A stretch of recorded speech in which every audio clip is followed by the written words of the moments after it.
Ang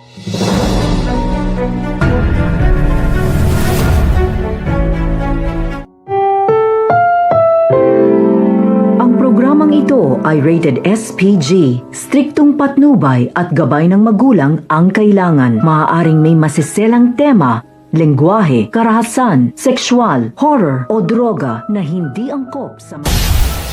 Welcome back mga ka-episode plus at narito mga dapat nating abangan dito nga lang sa abot kamay na pangarap kung saan tinawagan nga nito ni Doc Benitez itong si Zoe at binabalaan na nga siya natigilan na nga ang pakikipagsabuatan dito nga sa mami nga niya dahil natatakot siya na mabisto nga siya nito nila Doc Tanyag at kapag nga nagising na nga raw itong si Lolo Pepe ay posibilidad na ituro nga siya na isang suspect kaya naman nang sinabi nga nito ni Zoe ay alam naman na nga niya ang kanyang kapalaran at hindi na nga rin niya alam ang gagawin nga rin niya kaya may humihingi siya ng tulong dito nga kay Doc Benitez na pagtakpan na nga lang siya sa kabilang banda naman nga ay isasagawa na nga nito nila Justine at ni Eric kanilang pinaplano laban nga rito nga sa Apex posibilidad nga kaya na sila ang humila pababa sa Apex upang sa gayon nga sa paghihiganti nga nila sa pamilya Tanyag. Ano nga kaya ang masamang pinaplano nga nito na mag-ama na si Justine at si Eric